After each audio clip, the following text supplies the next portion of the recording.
Hey everybody, it's Mike from the Mike Wagner Show, powered by Sonic Web Studios, brought to you by our official sponsor, the Mike Wagner Show, international warring author Mia Mosensia Missing, available on Amazon and coming soon, Missing 2 by Mia Mosensia on Amazon. Look for it today. Also, Mike Wagner Show is brought to you by Illuminate, think tank of the future. The Sweet Songs by Serena Wagner, based on the life of David, now on Amazon. And How You 10 Music, check out the latest at howyu10music.com. He's back by Papa Demand, the award-winning Seattle composer, producer, and owner of 8 Cents Productions. Originally grew up in Chicago. We'll talk about the ventures of coming from Chicago to Seattle. Scored numerous production and various formats for multiple TV shows and networks. He's written articles, sheet music, and plenty of books about music. And also has 3 albums receiving national critically acclaimed. And of course, there's new release about a mad scientist transforming into a monstrous killer. Well, pretty appropriate for Halloween. And coming up later on, we had him on as the Earth turns, and we'll find more about that. Live, ladies and gentlemen, plus dues in beautiful downtown Seattle, the amazing award-winning Seattle composer, producer, owner of 8 Cents Production with the recent work called The Scalpel. We're going to dice and slice this one with the multi-talented Ed Hartman. Ed, good morning, good afternoon, good evening. Thanks for joining us once again. You bet. Thank you very much for having me. I appreciate it.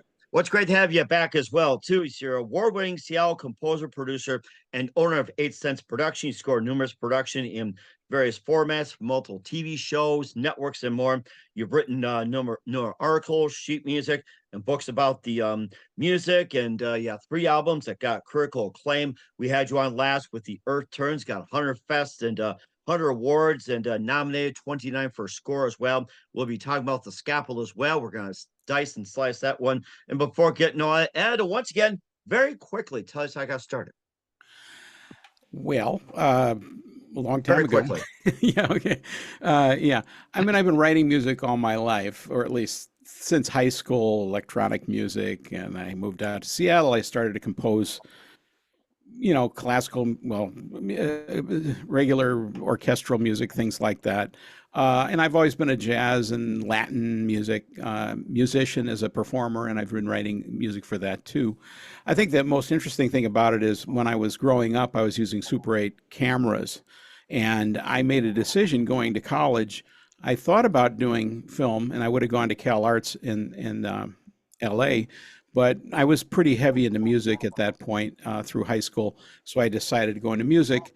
And wound up at Indiana University, got a straight percussion degree, performance.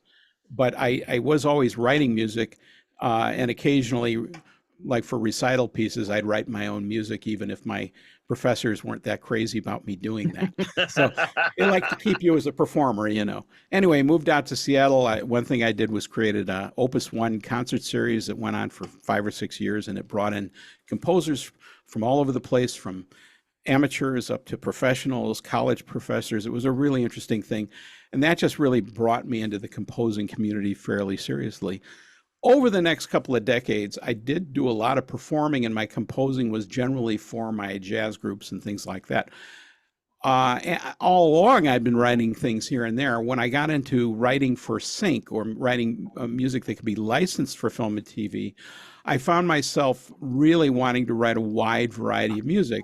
I'm writing to Briefs. We're a music library. They're the people that kind of supply a lot of TV shows with music. We're looking for a jazz piece or like a 1950s Muzak piece or something like that. And I got very good at that. As technology improved, especially with the invention of a digital audio workstation, a DAW, you could really start to create pieces of music fairly efficiently. That led me to scoring for film and TV. All that experience of writing short pieces got me involved into scoring longer form and scoring to picture, where you're synchronizing the music to the action and the emotions and all that of a film. So in the last really 20 years, that's accelerated quite a bit between licensing music and TV, and especially scoring.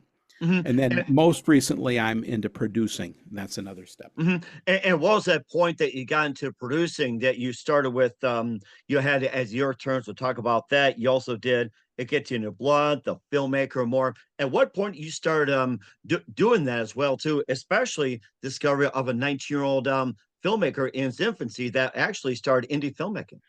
Yeah. So this is a remarkable story, and there's a fairly full backstory on my website about it.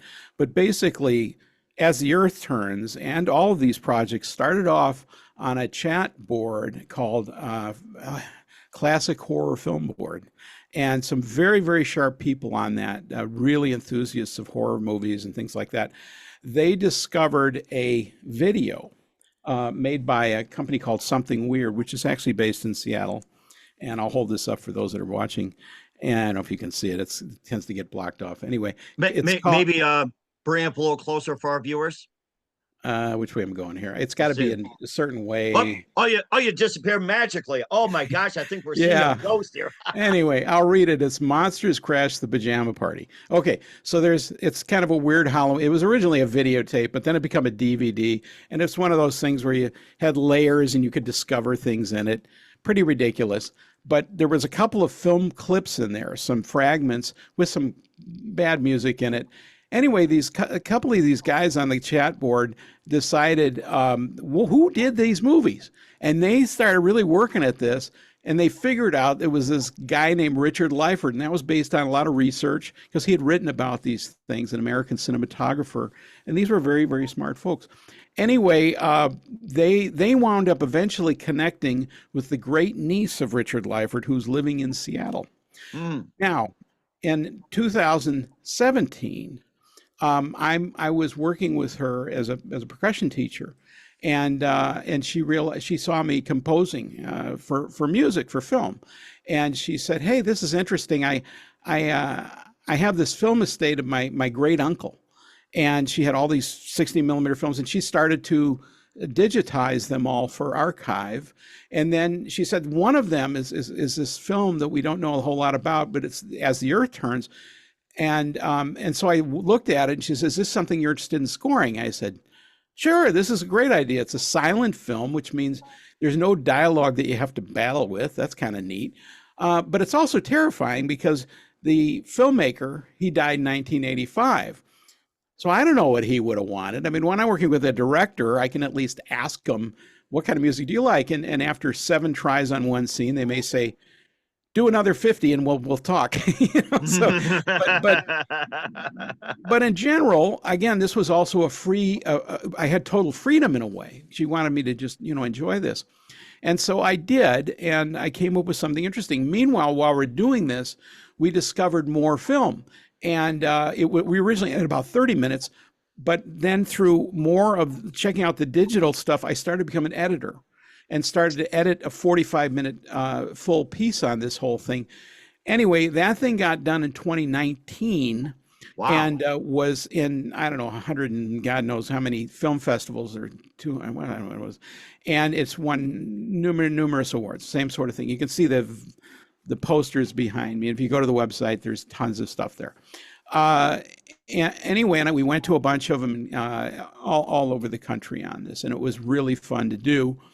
And all of this stuff, a team started to be assembled to do all this stuff because you have to digitize these things, you have to edit them, you have to master the mix, and it came out very, very well, especially with professional mixing. Because if I do it myself, I can come pretty well, but that extra level adds to a theatrical presentation. You really have to have that professionally done, especially if you want to get surround sound.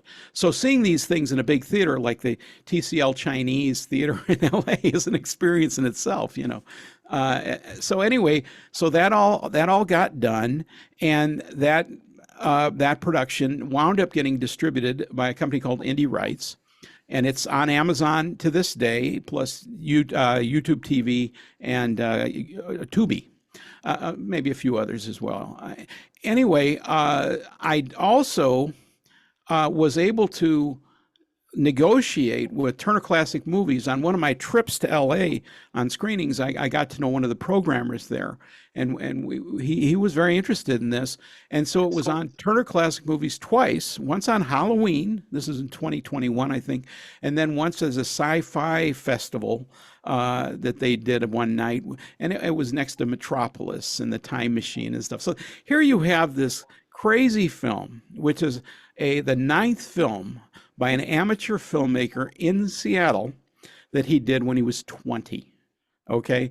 And then what happens after that is he winds up moving to LA and gets discovered by Disney fairly quickly. And that's a story in itself. And then he works for Disney on Fantasia, Pinocchio, Dumbo. Then he gets drafted.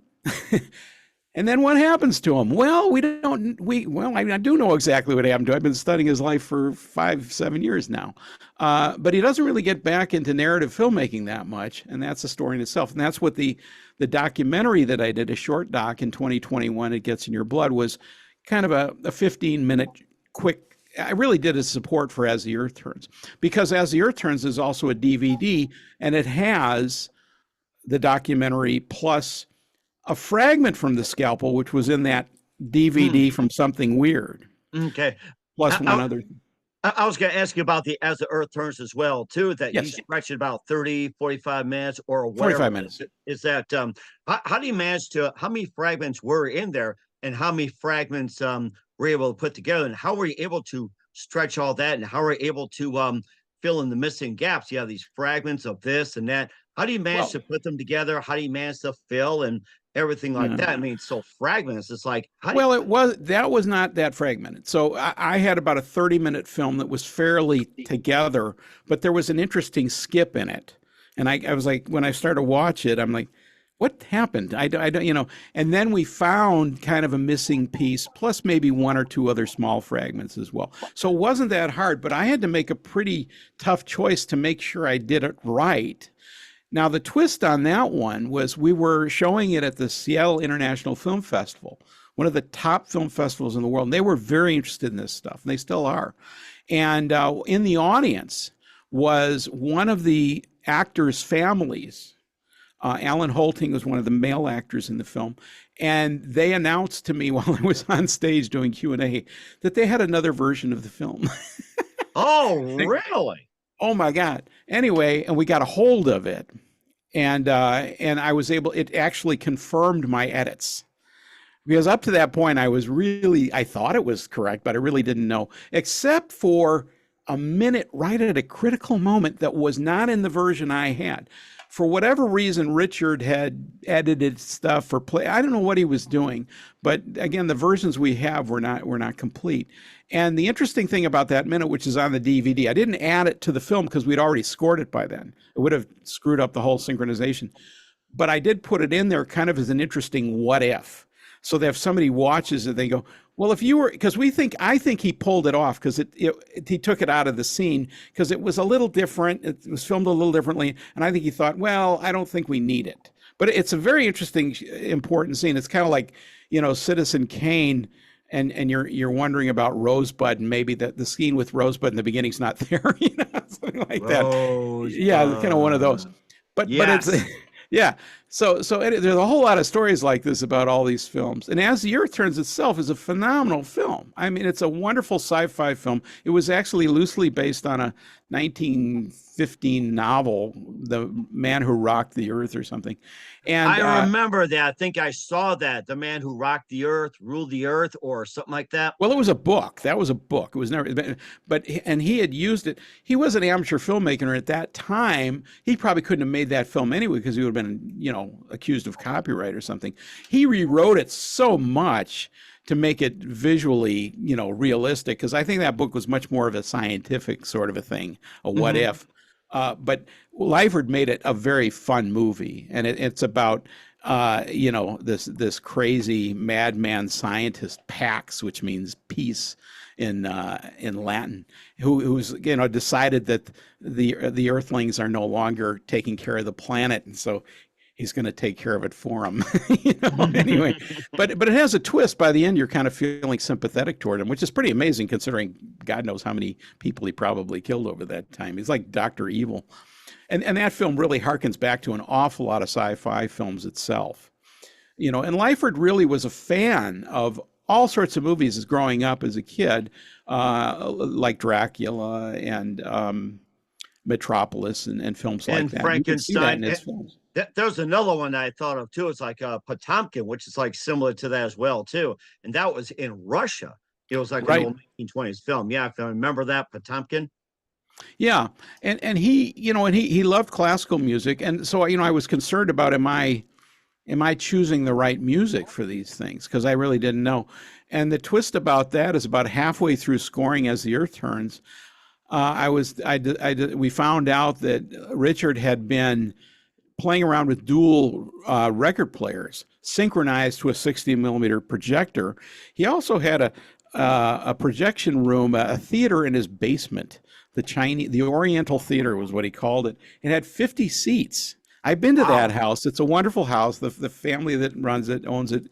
They're very supportive of this stuff. And he made a lot of these, the scenes were done there. And it's been a real interesting mystery to decide where was that scene filmed, because you can figure it out if you go in the house. And in this basement, which has a back entrance going to a back alley, you can see why he said, this is a great theater, because I can have the audience come in the back and pay for, a nickel for a seat or whatever. It started off with like, Apple boxes, and then it evolved into seats that he got on the Hmm. cheap. So And of course, yeah, they sell popcorn aside too. So popcorn and drinks. that's right. That's right. No, and he was making money, and like any indie filmmaker, he was one of the first indie filmmakers outside of Hollywood that was doing this stuff. He every dollar he made from this sort of thing, and he did other odd jobs. He became a pretty decent photographer and graphic artist, and he probably worked for Nordstrom's and Boeing and things, companies like that. And he was into planes and all sorts of technology and stuff like that. And the family probably knew the Boeings, the original Boeings, as well. So basically, he was trying to make money so he could afford film, because all these films were done on 60 millimeter. He didn't have access to sound, so by creating this DJ service in the booth coming through an amplifier, he could actually have classical music playing, for the film, for the audience that was out there, which was an early way of sound that was added, going back to the jazz singer. I think that was actually I using remember, yeah, that was like not just the first talkie, but it was actually synchronizing music. And Warner yeah. Brothers, actually had it down pat. Unlike the other companies, they struggle with it, and they actually got it down pat. Yeah, and sound films really came around the end of the, late Like 29. 29, something like that. But so there was sound going on, but he had no access to that technology in Seattle for sure. It was too hard to do. He did decide that he wanted to try a full sound picture, and in fact, this big picture. I only have really two and a half of his 9 films he did.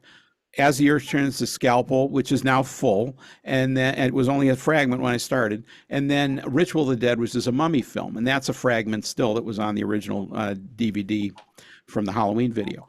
Uh, but there are a number of other films that I'm on the lookout for, and maybe in my lifetime I'll be able to find them, which would be wonderful. But one of them was called The Sea Devil. He had 100 people in the cast on that thing. It was about a famous German Count Luckner, and he was known as being kind of, he only went after military ships. He would stay away from civilians, so he had kind of an interesting thing.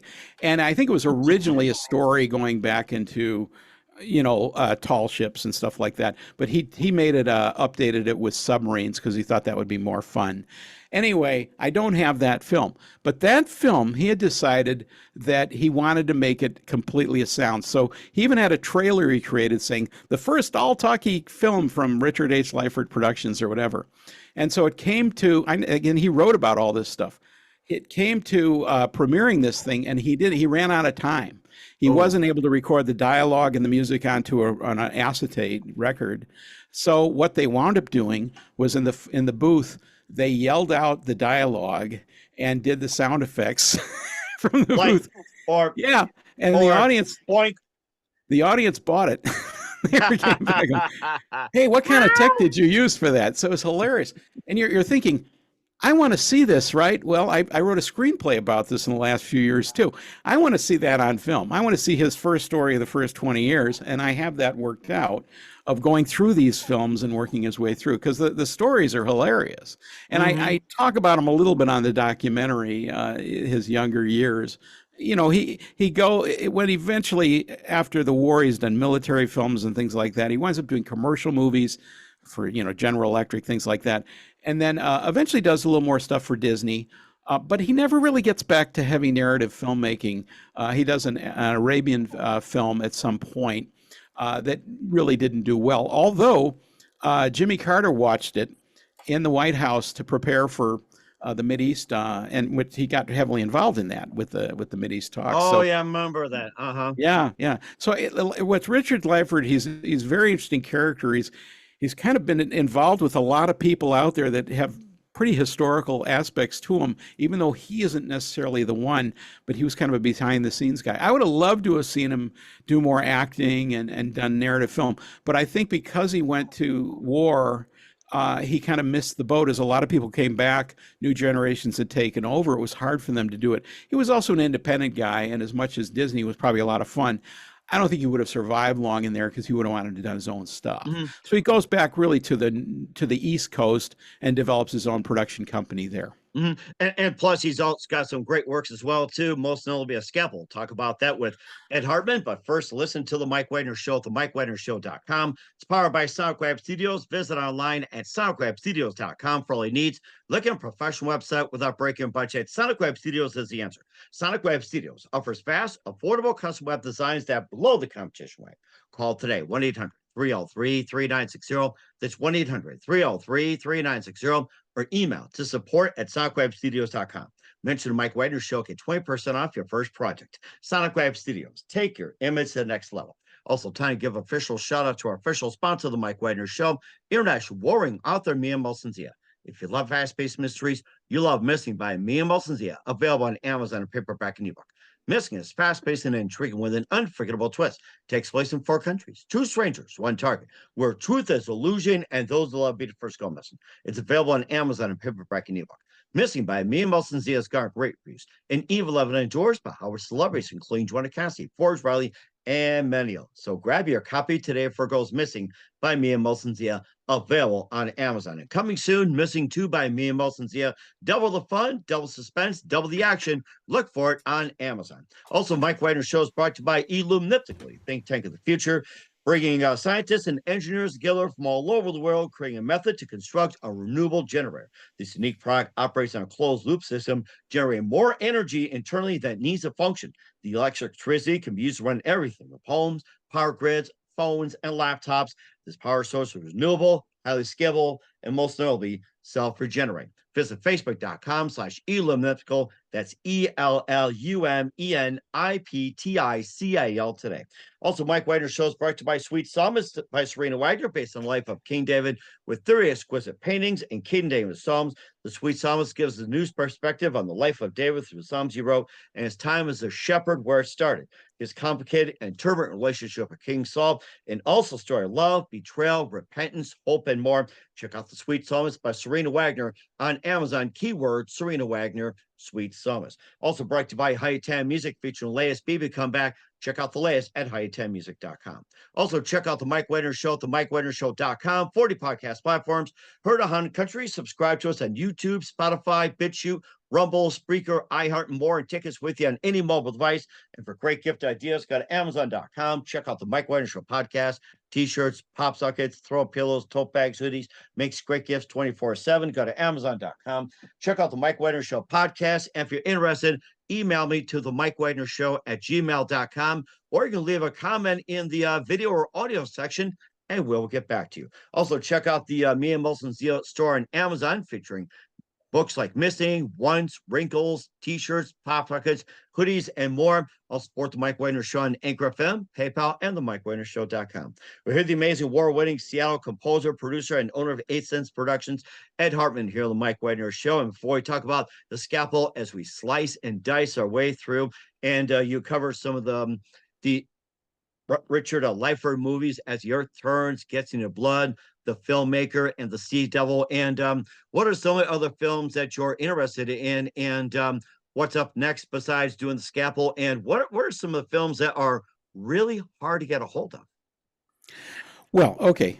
So kind of picking up the Scalpel. So what happened was in this year, 2024, I was given the film estate from the Lyford family to kind of archive. And so for a long time in my studio, I had 40 plus 16, 35 millimeter cans. Everything was digitized, but I'm thinking, I can't just let these sit here. They're going to deteriorate. So I was looking at different archive places like UCLA and University of Washington, things like that. And I discovered Periscope. Actually, the great niece, Kim, who of Richard, she had discovered Periscope Films in LA, which is a archive and a stock footage place. I got to know them, and we decided to archive it with them. So they did. Now, to finish that up, I had to go through everything and make sure I didn't miss anything. And boy, I found a can that I had missed, and it was the first half of the Scalpel. Oh my goodness! And Yeah, you now had this these fragments, and you're like, "Oh no, what do we do? Did he get sliced up and diced up, or what?" well, this is 5 years after I had scored the first fragment, the second half of the film, which I knew it was the end because it obviously was the ending. Anyway, so I'm looking at my little 16 millimeter viewer, and I see the title, and I'm going, "Oh my God, this is the first half of the film." Now think about this: the second half of the film came from Something Weird, which ironically is in Seattle, and I was able to get the original footage from Something Weird a couple of miles from my house. Oh my That's even goodness! weirder. I mean, this is 80 years later, that this film got back to me. And the first half of the film had been on the East Coast with Chris, Richard's son, who sent it to Seattle in the last, 10 years.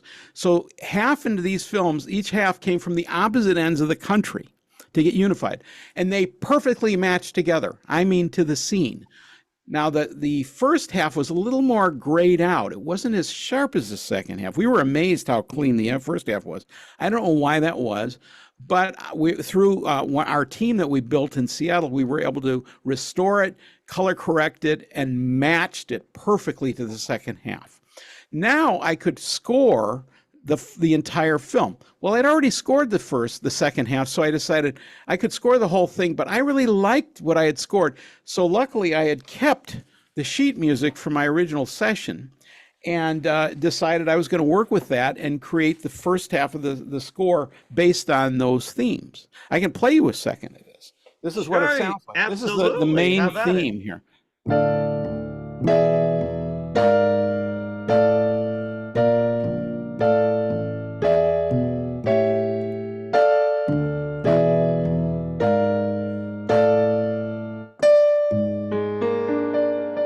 Something like that.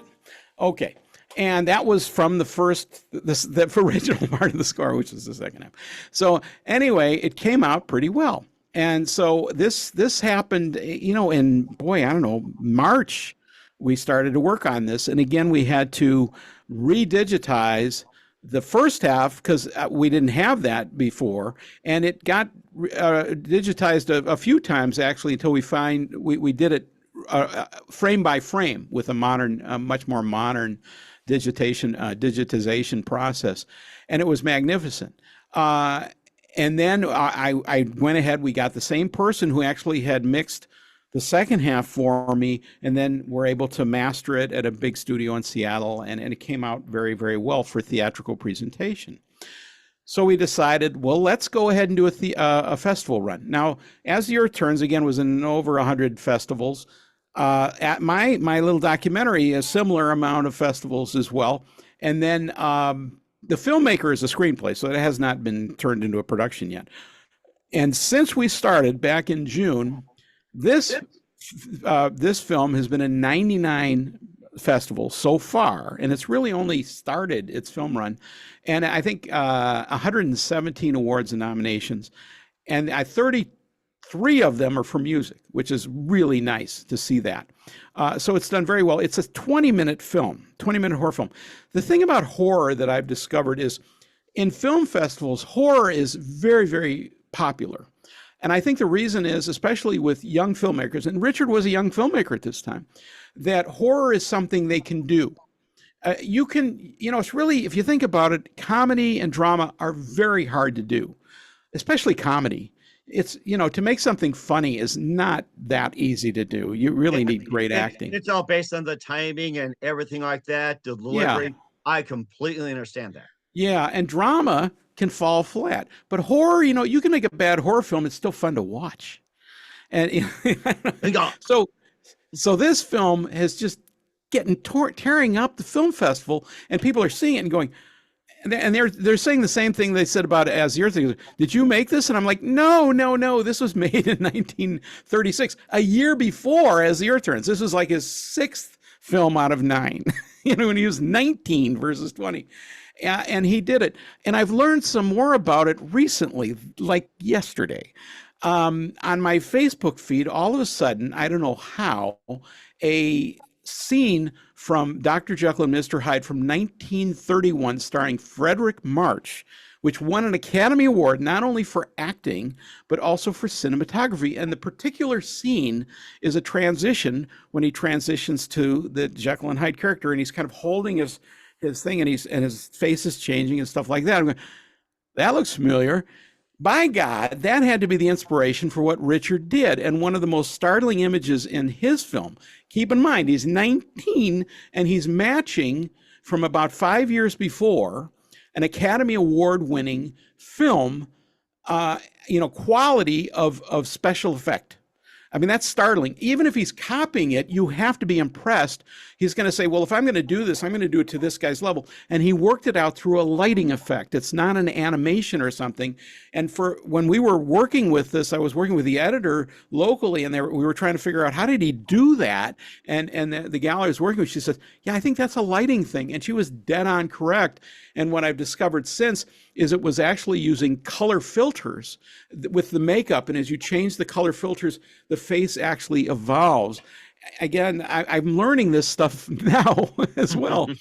I think we're all learning from this. I think you should do like a teaching course next time you come on Mike Widener Show. This is what we're going to learn today. Yeah. And Lyford, what's funny about that is Lyford worked with Frederick March later in life. The thing he's most known for is, there it is. It's a film he did in 1950 called The Titan. Oops, there it is. I can't do this. Anyway. You're disappearing. There it is. I think anyway, you're come up with a special effect. Yeah. So anyway, it's the story of Michelangelo that he wound up directing and edit with Robert Flaherty, who did like Nanook of the North, and Robert Snyder, who was the leading documentarian of the era there. And it won one of the first Academy Awards in documentaries. Lyford did not pick up the Academy Award because he was the director. The producer does, which is what I am in these pictures as well. So he and Frederick March did the narration for that film. He also narrated this film he did, Island of Allah, in the 50s that Lyford did about a kind of Saudi Arabian history as well. So he knew Frederick March, and he had to have some interesting stories about doing the Scalpel and coming up with very similar technology for that. So the Scalpel is a very interesting, fun horror film, and in the spirit of Dr. Jekyll and Mr. Hyde. It kind of takes place in a medical establishment. Another interesting thing, he was very his leading lady was oh my God, is this spaced out? What's her name? Oh, my brain is fried. Barbara Berger. And she became Bergère. And she was a leading soap opera actress who went on Broadway and things like that. And we think Richard had a crush on her. But anyway, that didn't work out. I think he probably went to L.A. and asked her to come along, but she was going, I don't think her parents were interested in it. Anyway, Barbara's brother was Eystein. He looks like Einstein, but Eystein Berger. That was her brother. And he was at the University of Washington medical, and he eventually became a doctor. And I did some research on my own. And again, every once in a while, I'll Google something, and it'll send me on this interesting journey. And I discovered that Richard had been in a pre-med club. He spent maybe a semester or 2 or 3 at UW, probably to satisfy his folks, which is in Seattle, where he grew up. And he was in pre-med club. And guess who was running that? Eystein Berger. Okay. So you got to believe there was a story there where he goes up to Eystein. He goes, yeah, your sister pointed me your direction. He goes, I'm making this movie. How'd you like to be in it? And that got him a hold of a whole bunch of medical equipment that he could trash and stuff. And part of it was actually filmed in a medical facility in Seattle as well. This guy was very, very guerrilla filmmaker. And As the Earth Turns, they're all over the city doing stuff. There's a classic bit about them getting into the gasworks facility back in the 30s, which was still a gasworks as well. And there's a scene where they're kind of running away, and they were actually running away from security guards when they were filming that scene. So you know he was all over this out there as Oh well. my gosh. Yeah. So there's a lot of interesting stories. And when you watch this film, you start digging deeper and deeper and you go, how did he do that? You know, another interesting scene, he did spinning, kind of a spinning camera on a platform. He did that in As the Earth Turns and the Scalpel. There's a very, you can see his style developing at this point. In the Jekyll and Hyde movie, Frederick March, they do a similar effect. So I can see him just eating up that film and going, I'm going to make a movie like that. And he did what he could, and he came up with something that I'm sure he looked at as like, well, it's a student film for me. He was an amateur filmmaker. He was even in the Amateur Cinematographers League or Cinema League, which was a real thing. It was kind of early, place for guys that could get a hold of 16 millimeter cameras and make fun films with their families and friends and stuff. That's what he did. And he won awards for these films as well. And that got him kind of on the radar and probably got him meeting people in LA and things like that. I was just in Glendale for a interesting Glendale International Film Festival, and they actually put on for us As the Earth Turns, my documentary, It Gets in Your Blood, and The Scalpel as a block in itself. I've been waiting for wow.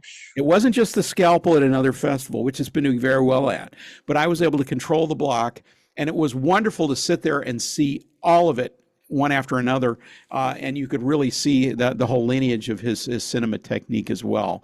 And the interesting thing about that was when he went to LA, he first was in Glendale living at the YMCA. That's where he probably was found by Disney. The at YMCA is a block away from the Laemmle Theater in Glendale that we presented these films. So the history was all around us. You could feel the spirit of what was going on there, that he had come full circle. Oh my gosh, yeah, that had to be very interesting. And what else you had to say about the Scalpel and just about everything else? Well, the Scalpel, again, it's continuing to do very, very well. It's, right now it's been in all these festivals. It's online, and many of them you can go to a number. If you go to my website, you'll see all these films have a little page on them, and there's online festivals that pop up. I know it's going to be at a lot of horror festivals this month. There's one in New York City that Chris, his son, is going to go to and represent the film, which is wonderful. And then there's another one in Los Angeles and in San Diego coming up as well. And then I'm going to whatever ones I can within the limits on there. It was at a Seattle Film Festival, not the international one, but a local sightings recently. They did a wonderful job. And Tacoma just did a great version of that.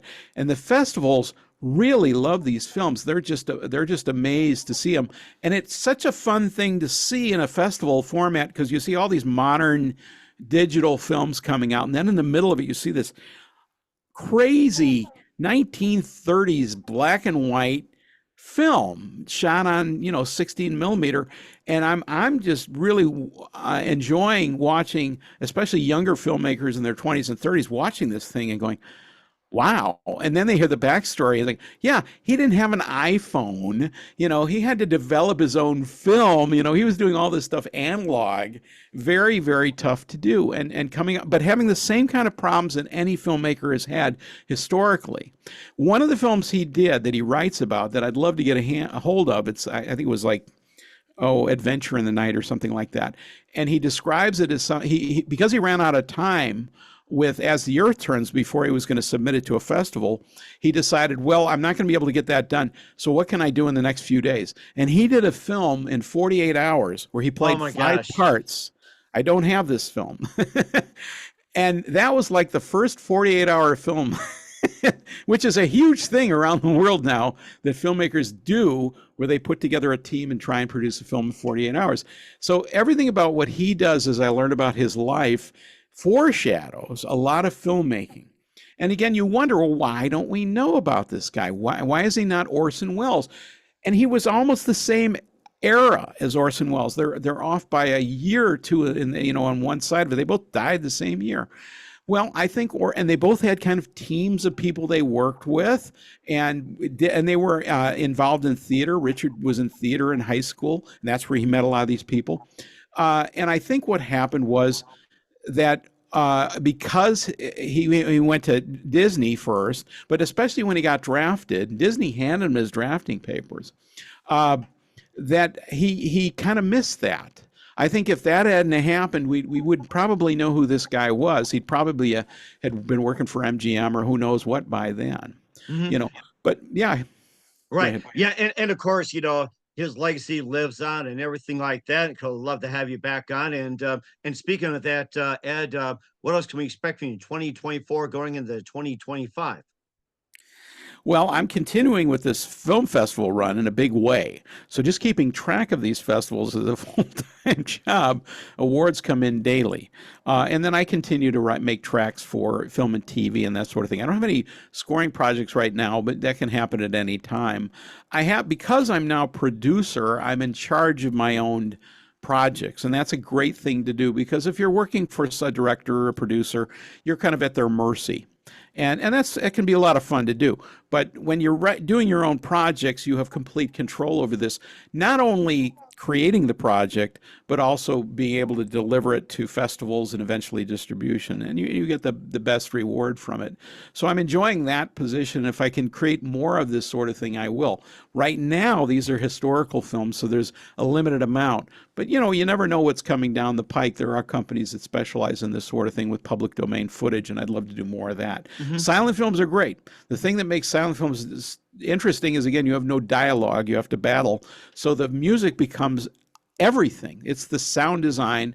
And what I like about all these projects is my music, I didn't rely on sound effects. I didn't want to make it sound cheesy, but I wanted to make sure that everything that happened, like punches and stuff like that, was done musically rather than with, kind of a sound effect, a Like Foley this. effect.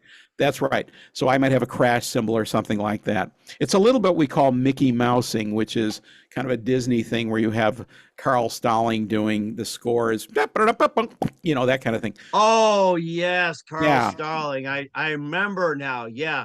Collaborating with Chuck Jones and Fritz that's Freeland. right. It's like, oh my goodness. Yeah. Yeah, beautiful. And I actually one thing that I am doing as I teach music licensing, I continue to do that. I have an archived program that is online that people can do, or they can do a Zoom thing with me. Zoom's really good for this because I used to teach it live, but when I'm on Zoom, it's like a two-way mirror, and I can actually take them through websites and BMI, ASCAP, things like that, and say, here's how you get into this stuff.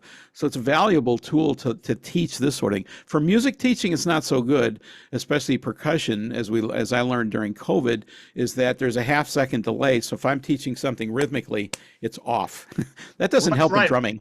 It was better back in the old days where it's like you'll go like this and then 10 seconds later at the other end Right. like That's that. Yeah. So well, so even a Zoom half has second's actually terrible. improved over time. Skype maybe cut that down in half, but Zoom I think is just Yeah. very, very close. And of course, Yeah. I also thought another thing too that you mentioned about the people at Warner Brothers. Do you think Richard Leifer would have worked out at Warner Brothers? Oh, sure. Yeah, no, I think he could have worked at any studio. And he did come back to Disney and did some pretty big things. I mean, he actually did one of those Sunday night family nature specials. And it was about, I can't remember what it was about, a skunk or something. And it was up against Patton. And it actually came in like second or third against that, which was pretty startling because Pat Oh was the wow. biggest ratings of any film that had ever been on. He still managed to get a pretty decent rating on that. That's how popular that was. Disney really liked Lyford. Disney has an interesting what I understood from Chris. I did a long interview with him, and part of that's in the mini doc.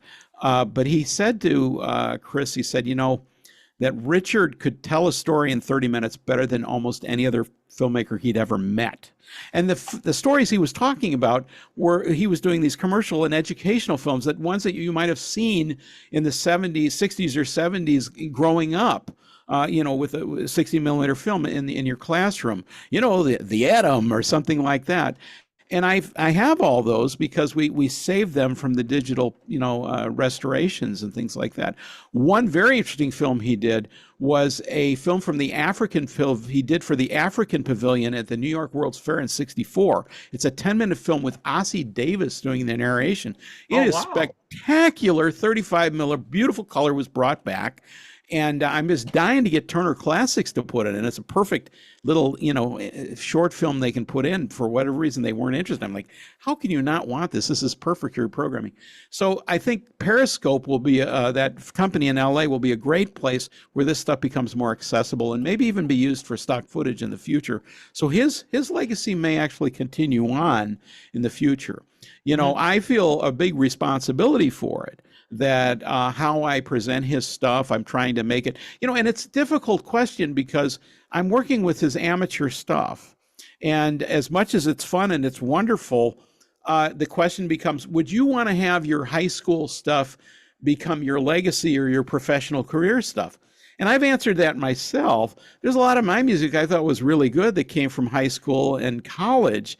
I think, frankly, as you get older and you create more commercialized stuff, it's not necessarily better.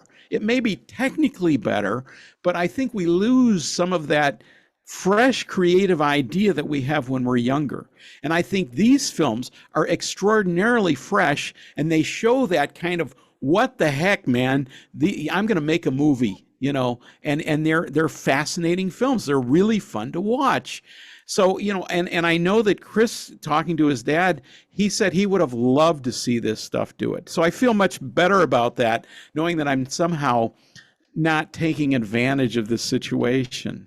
And it will only bring more interest to his later films over the time. Right, and this is all done pre-iPhones and everything like that. So if everybody's getting tired of AI, iPhones, and digital and everything, they can always go to the archives, periscopes, and everything like that. And of course, in the meantime, where can you find all your works at, Ed? Well, EdHartmanMusic.com is where everything is, and there's a film. It says film productions, and on that there's menu items for each of these 4 productions on there. And then there's information about my teaching, licensing. As I become a producer, I'm just inherently an educator, probably more than anything. And so as I became a filmmaker of sorts, I started to think like a filmmaker. And so I have articles in there about how to get into festivals and how to do this sort of thing. And it's a great lesson for composers that are always at the mercy of directors and things like that. If they create their own little products, they can go to festivals and they can meet other filmmakers. So there's a lot of reasons you can do this, besides just, making films and stuff. And I even in the pandemic, I did a 1-minute film. It was Roger Corman on Facebook decided to have the first and last Roger Corman Pandemic Film Festival. And the rules were you had to do a 1-minute film in your household with only your household people. This is the pandemic. Nobody could move. And I did a 1-minute film, kind of a little Twilight Zone bit. And it was like, and you had to use your phone. And I just have an Android. I mean, it was not even a great phone. And I did use my 16 millimeter editor and was able to create kind of a special effect with that using the Lyford archive stuff. And that was pretty fun to do that, to make that part of the story. So I think even something as simple as that can all of a sudden, become part of a different path that you can have. And you don't have to always say, well, I'm just going to be a composer and work for somebody else. So as far as the future, more teaching, more of everything of this sort of thing. Where this is going to take me, I don't know. The biggest thing for me is if there's some way this screenplay can turn into a production. And I don't have the necessarily economic, means to do that. And I did have some help initially by a WGA screenwriter. So it's a pretty finesse script. It's going to need more, but directors usually adjust those things. I mean, it's 140 pages right now, which is a pretty heavy duty script. And the stories that I know from his life are just so, so incredible that they just reach for a film. You want to see this. If there was ever a film to be made about somebody growing up, and The Fabelmans by Spielberg is probably I still haven't watched that because I don't want it to disturb my screenplay, but that's a very similar type of a story. And in fact, when I did, I originally did a 7-day theatrical in Glendale 5 years ago for As the Year Turns, because we were entering it in the Oscars that year. Not that it was going to win or even get nominated, but we knew that it would get seen by filmmakers back then. And at that time, you were sending DVDs out, and we did get X amount done. And I had it on, I was reassured by the Academy there that Mr. Spielberg and Mr. Scorsese would get a copy. In the LA Times, I was able to get a review because it was a theatrical presentation, and they said if Steven Spielberg had had a 60 millimeter camera in the 1930s, this is what he would have done. That is a circle completed in my mind. How do you like that? We're here with the amazing, multi-talented Ed Hartman here on the Mike Wagner Show, talking about the Scalpel and more as well too. And Ed, a very big thank you time as always. Looking forward to having you again soon. Keep us up to date. Keep in touch. Glad to have you back. Once again, what's the website? How do people contact you? Where can people purchase or check out your works?